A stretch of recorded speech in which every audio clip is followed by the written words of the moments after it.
Halo sobat, saat ini kita akan membahas tentang penyu bertelur. Tapi sebelumnya jangan lupa subscribe dulu channel Papa Supriyatno.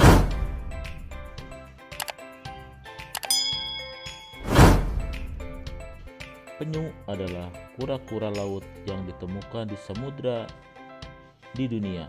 Menurut data para ilmuwan, penyu sudah ada sejak akhir zaman Jura atau 145 sampai 208 juta tahun yang lalu atau seusia dengan dinosaurus.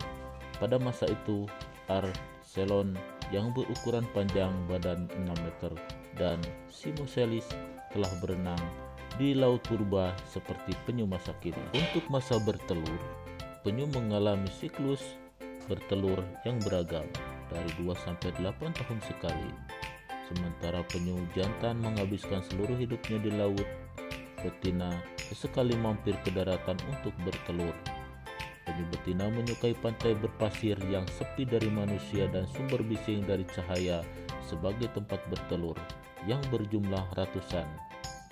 Dalam lubang yang digali dengan sepasang tungkai belakangnya, pada saat berdarat untuk bertelur, gangguan berupa cahaya ataupun suara dapat membuat penyu mengurungkan niatnya dan kembali ke laut. Juga penyu menggunakan magnetisme bumi sebagai bantuan untuk kembali ke kampung halamannya ketika saat masih menjadi tukik dan kembali saat sudah dewasa untuk bertelur. Penyu bertelur di sarang yang mereka gali di pasir dengan sirip belakang. Kelompok telur disebut clutch. Mereka biasanya bertelur 100 sampai 125 telur per sarang dan akan bersarang beberapa kali, terpisah sekitar 2 minggu selama beberapa bulan.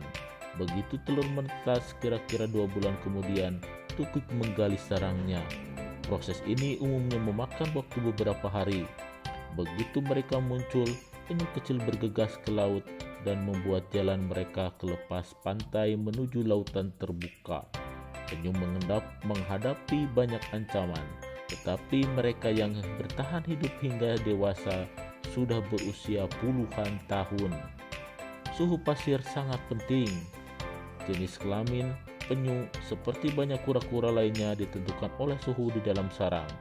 Suhu inkubasi yang lebih dingin menghasilkan tukik jantan dan suhu inkubasi yang lebih hangat menghasilkan tukik betina. Suhu yang berfluktuasi antara kedua ekstrim akan menghasilkan campuran tukik jantan dan betina. Ada sebuah penelitian tentang tren yang mengkhawatirkan saat suhu global naik dan lebih sedikit penyu jantan menetas dari pantai bersarang. Untuk membantu mengekstrasi mangsa favorit mereka menggunakan paruh. Biasanya ditemukan di terumbu karang yang merupakan rumah bagi para makanan favorit mereka. Bentuk dan ketajaman paruh mereka memungkinkan mereka menjangkau lubang-lubang kecil dan celah-celah di terumbu karang untuk mencari makan. Satu spesies penyu bersarang di siang hari, sebagian spesies besar penyu bersarang di malam hari. Penyu juga menghabiskan 7 sampai 15 tahun pertama, rata-rata 12 tahun dari kehidupan mereka di laut lepas.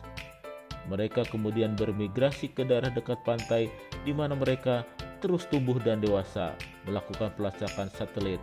Para peneliti telah menemukan bahwa penyu tempayan di Pasifik sangat bermigrasi dalam kehidupannya. Penyu tidak menarik kembali ke dalam cangkangnya. Tidak seperti kura-kura lain, penyu tidak dapat menarik sirip dan kepala mereka ke cangkangnya. Cangkangnya yang ramping dan sirip mereka yang berbentuk dayung membuat mereka berenang yang sangat gesit dan anggun. Di dalam air, sirip belakang mereka digunakan sebagai kemudi untuk bermanuver.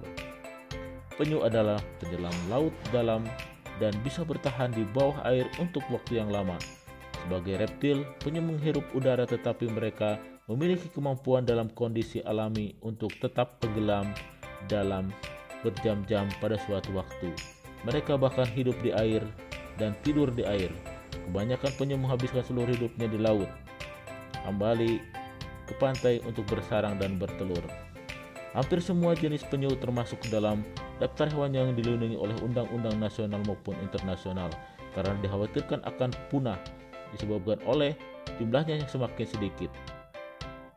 Di samping penyu belimbing, dua spesies lain penyu Kempsriddle dan penyu sisik juga diklasifikasikan sebagai sangat terancam punah oleh The World Conservation Union (IUCN).